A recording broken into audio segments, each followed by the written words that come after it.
जिस मेयर को शहर की जनता भारी बहुमत से चुनाव जिताकर कुर्सी पर बैठाती है, कई बार उसी मेयर के पास सड़क का एक छोटा सा गड्ढा भरने या फिर एक खराब स्ट्रीट लाइट बदलने का सीधा अधिकार नहीं होता। हाँ एग्जैक्टली हम सोचते हैं कि मतलब हमने शहर का राजा चुन लिया है, लेकिन असल पावर किसी ऐसे अधिकारी के हाथ में होती है जिसका नाम भी शायद हमने कभी न सुना हो। और यही तो इस पूरी व्यवस्था का सबसे बड़ा विरोधाभास है।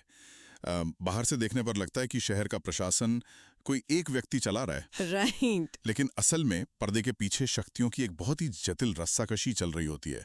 राजनीतिक इच्छा शक्ति और ब्यूरोक्रेसी यानी नौकरशाही के बीच का ये टकराव ही तय करता है कि कल सुबह घर के बाहर कूड़े वाली गाड़ी आएगी या नहीं। बिल्कुल, और आज की इस गहन चर्चा का विषय ठीक यही है।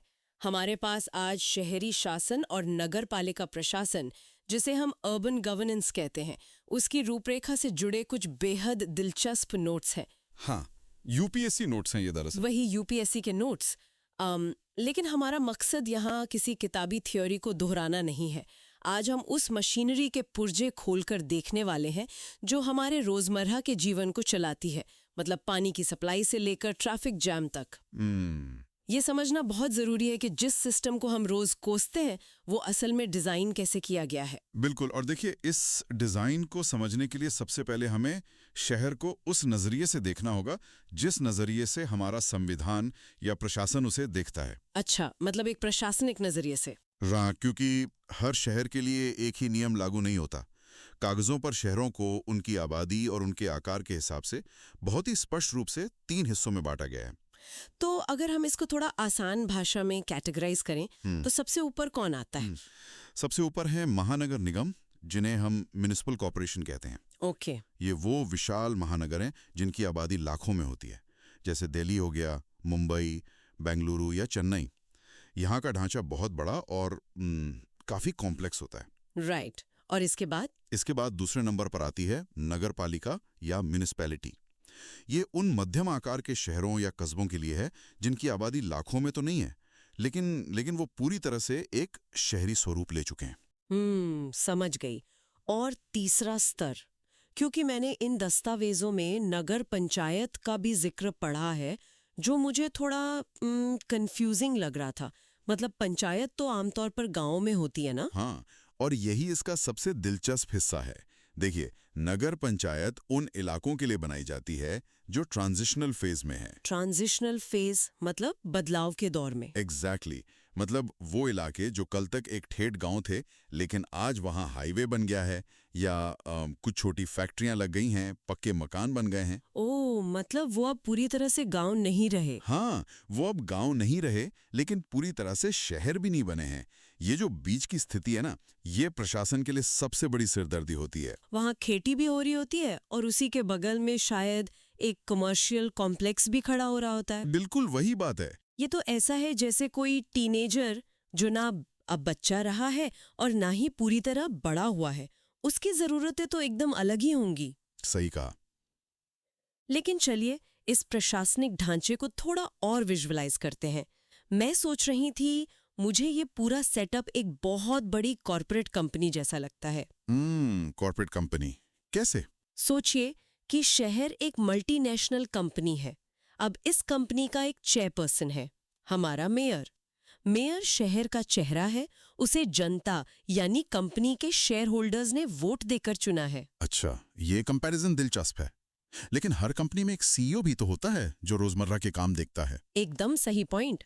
और हमारे शहर रूपी कंपनी का सीईओ है म्युनिसिपल कमिश्नर। ये वो व्यक्ति है जिसे राज्य सरकार ने नियुक्त किया है, जो आमतौर पर एक सीनियर आईएएस अधिकारी होता है। भाई।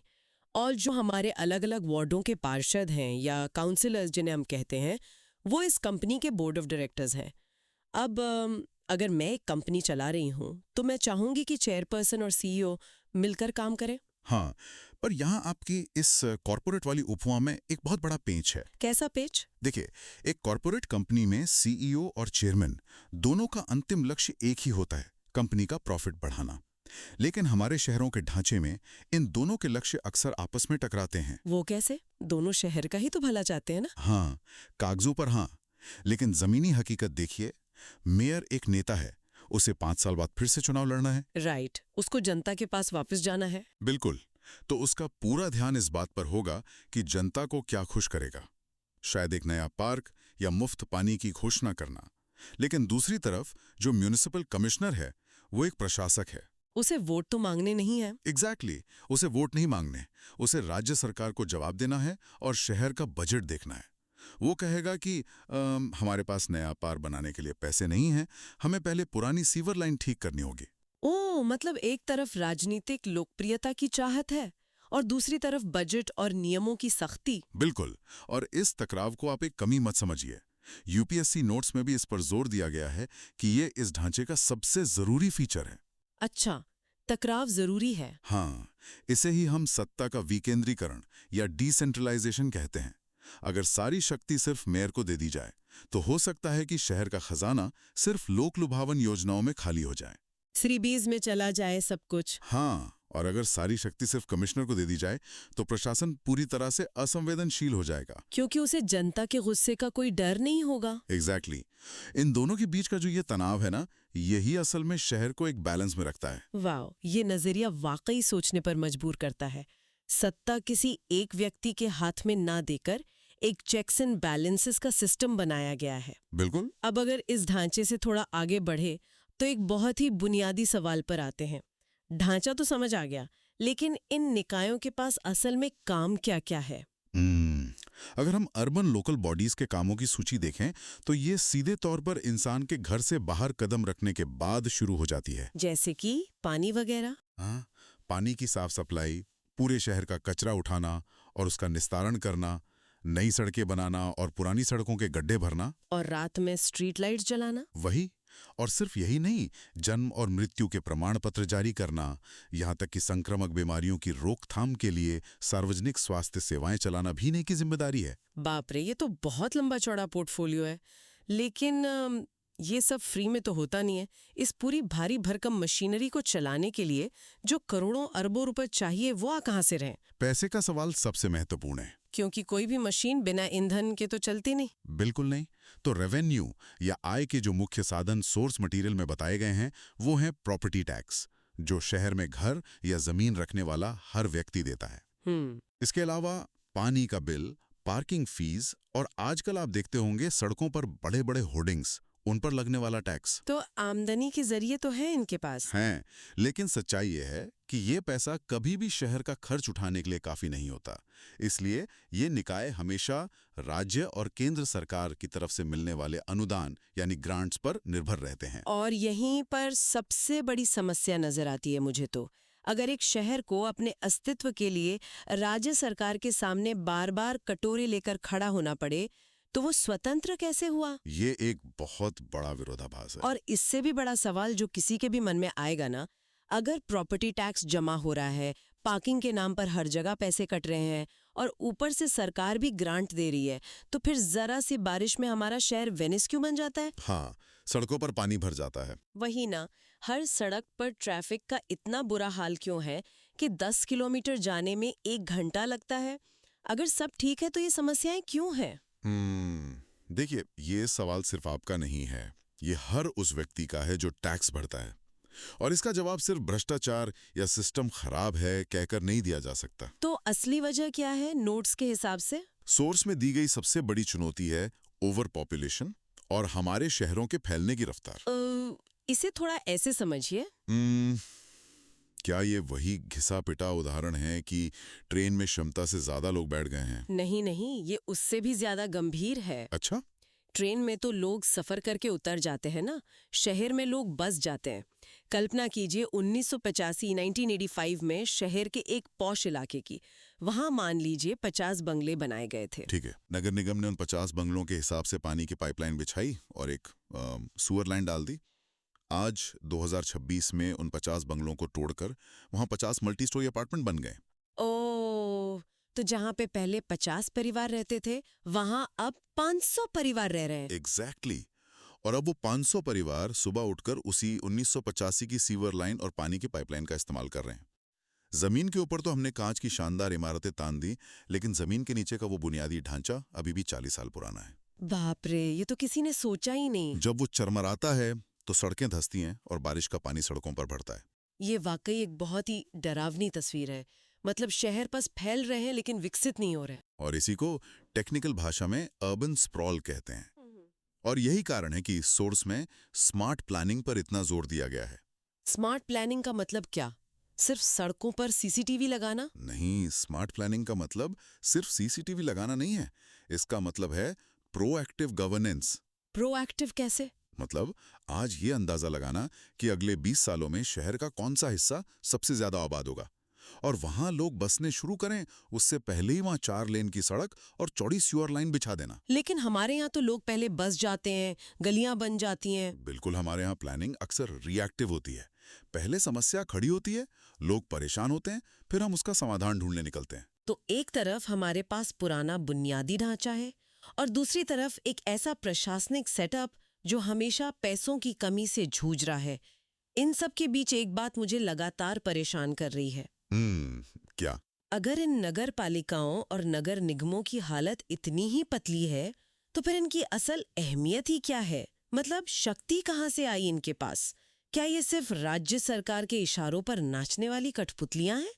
देखिए, अगर आप ये सवाल 1990 के दशक की शुरुआत में पूछते तो इसका जवाब हाँ होता। अच्छा। हाँ, और यही इस पूरी सोच सामग्री का सबसे क्रिटिकल टर्निंग पॉइंट है। ओह, आप 1992 यानी 1992 के 74वें संविधान संशोधन की बात कर रहे हैं, राइट? नोट्स में इसे बहुत अहमियत दी गई है, लेकिन असल में इसे कानून ने जमीन पर ऐसा क्या बदल दिया? इसे समझने के लिए ना हमें 1992 से पहले के दौर में जाना होगा। उस समय तक भारत के संविधान में शहरी स्थानीय निकायों के लिए कोई सख्त दिशा निर्देश नहीं थे। मतलब उनके पास खुद की कोई पावर नहीं थी? बिल्कुल नहीं। नतीजा ये था कि राज्य सरकारें इन निकायों को अपनी जागीर समझती थीं। सोचिए, एक मुख्यमंत्री राज्य की राजधानी में बैठा है। अगर उसे लगता है कि किसी शहर का मेयर बहुत लोकप्रिय हो रहा है और भविष्य में उसके लिए राजनीतिक खतरा बन सकता है, तो वो क्या करता? तो वो मुख्यमंत्री बस एक आदेश पारित करके पूरे नगर निगम को ही भंग कर देता था। वेट, बिना किसी ठोस कारण के ऐसे ही भंग कर दिया? बिल्कुल। और सिर्फ भंग नहीं करते थे, बल्कि सालों साल चुनाव ही नहीं करवाए जाते थे। 10-15 सालों तक शहर का प्रशासन किसी नियुक्त किए गए बाबू के हवाले रहता था। मतलब कोई लोकतंत्र नहीं, जनता की कोई आवाज नहीं। कोई आवाज नहीं। राज्य सरकारें शहरों का सारा पैसा खुद कंट्रोल करती थी। तो ये तो सीधा सीधा शहरों का गला घोटने वाली बात थी ना। शहर का विकास कैसे होगा ऐसे में? इसीलिए 74वां संविधान संशोधन लाया गया। इस संशोधन ने भारतीय संविधान में एक नया भाग जोड़ा, भाग 9A। ठीक है। इस एक कदम ने एक ही झटके में राज्य सरकारों के उस वीटो पावर को खत्म कर दिया। अब स्थानीय निकायों को एक संवैधानिक दर्जा मिल गया। Constitutional status. मतलब अब ये कोई विकल्प नहीं रहा, बल्कि राज्य सरकारों के लिए कानूनी मजबूरी बन गई। एकदम सही। अब संविधान ने यह तय कर दिया कि हर 5 साल में चुनाव करवाने ही होंगे। अगर राज्य सरकार किसी निगम को भंग करती भी है तो 6 महीने के भीतर चुनाव करवाना अनिवार्य है। ये तो बहुत बड़ा बदलाव था। और सिर्फ यही नहीं, एक राज्य वित्त आयोग यानी स्टेट फाइनेंस कमीशन का गठन अनिवार्य कर दिया गया, जो ये तय करेगा कि राज्य के रेवेन्यू का कितना हिस्सा अनिवार्य रूप से शहरों को दिया जाएगा, ताकि उनको बार बार कटोरे लेकर न खड़ा होना पड़े। एग्जैक्टली। और सबसे बड़ी बात, इस संशोधन ने महिलाओं और पिछड़े वर्गों के लिए सीटों का आरक्षण सुनिश्चित किया। तो अगर इसको सीधे शब्दों में कहें तो इस संशोधन ने राज्य सरकारों की मनमानी पर लगाम लगाई और सत्ता को राजधानी के सत्ता गलियारों से निकालकर हमारे मोहल्ले के वार्ड तक पहुंचा दिया। बिल्कुल यही हुआ। ये कागजों पर बहुत ही क्रांतिकारी लगता है, लेकिन क्या जमीन पर भी इसका असर दिखता है? क्योंकि सोर्स मटेरियल में एक बहुत ही आम सा उदाहरण दिया गया है, वो कचरा जमा होने वाली केस स्टडी का। हाँ, वो केस स्टडी ना इस पूरी संवैधानिक थ्योरी को बहुत ही आसान भाषा में समझाती है। चलिए उसे डिस्कस करते हैं। मान लीजिए किसी इलाके में हफ्तों से कचरा नहीं उठा है, बदबू आ रही है, बीमारियां फैलने का डर है।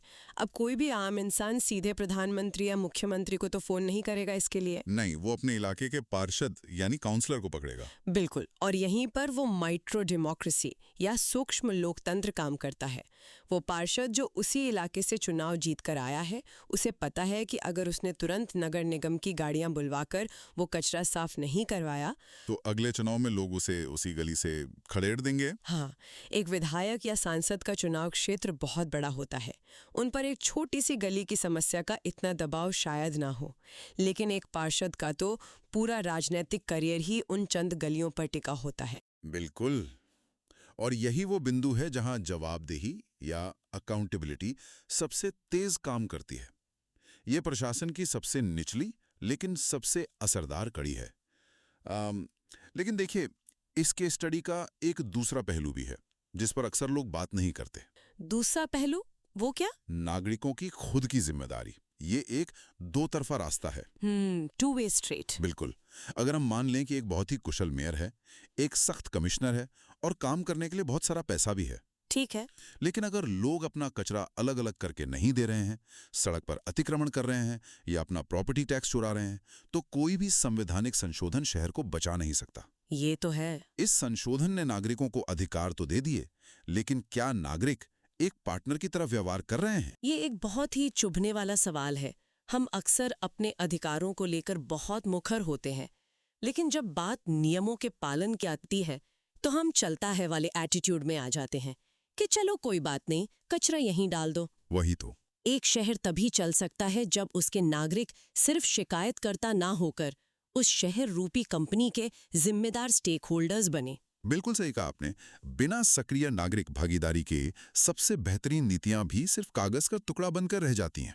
तो अगर हम आज की इस पूरी चर्चा के धागों को एक साथ समेटें तो ये साफ है कि एक शहर सिर्फ ईंट और कंक्रीट का ढेर नहीं है। इसके पीछे महानगर निगम, नगर पालिका और नगर पंचायत का एक पूरा हायरार्की या पदानुक्रम काम करता है। एक पूरी फ्रेमवर्क है। हमने मेयर और कमिश्नर के बीच की उस जरूरी खींचतान को समझा जो सत्ता का संतुलन बनाए रखती है, और सबसे जरूरी बात, हमने ये भी देखा कि कैसे 1992 के 74वें संशोधन ने शहरों को राज्य सरकारों के चंगुल से निकालकर एक कानूनी और लोकतांत्रिक आजादी दी। बिल्कुल।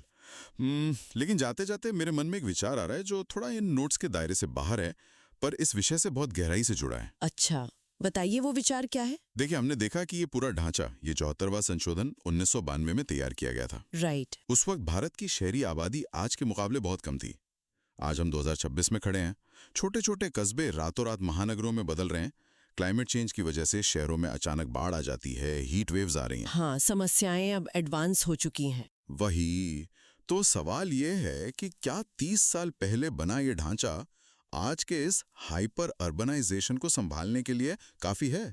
क्या अब वक्त नहीं आ गया है कि हमें स्थानीय निकायों के सशक्तिकरण के एक नए दौर, शायद एक 74वें संशोधन 2.0 की जरूरत है? वाओ! जहां स्मार्ट सिटीज, आर्टिफिशियल इंटेलिजेंस और जलवायु परिवर्तन से निपटने के लिए इन स्थानीय निकायों को और अधिक वित्तीय और तकनीकी आजादी दी जाए। ये वाकई एक ऐसा सवाल है जो दिमाग के तार हिला देता है। क्या एक पुराने ऑपरेटिंग सिस्टम पर आज के भारी भरकम ऐप्स चलाए जा सकते हैं? एग्जैक्टली। ये सोचने वाली बात है कि भविष्य के शहरों को सिर्फ पैसे की नहीं बल्कि एक पूरी तरह से नए विजन की जरूरत है। ये एक ऐसा मुद्दा है जिस पर हम सबको, हर नागरिक को विचार करना चाहिए, क्योंकि शहर की हालत कैसी होगी ये सीधे तौर पर इस बात पर निर्भर करता है कि उसका प्रबंधन करने वाले ढांचे में कितना दम है। बिल्कुल। तो आज के इस गहन चर्चा में बस इतना ही। उम्मीद है अगली बार जब आपकी नज़र किसी खराब स्ट्रीट लाइट पर पड़ेगी या कचरे के ढेर पर पड़ेगी तो दिमाग में सिर्फ गुस्सा नहीं आएगा, बल्कि वो पूरी मशीनरी घूम जाएगी जो उसे ठीक करने के लिए जिम्मेदार है। शायद आप अपने वार्ड के पार्षद का नाम भी ढूंढने निकल पड़े। गहराई से समझते रहिए और सवाल पूछते रहिए।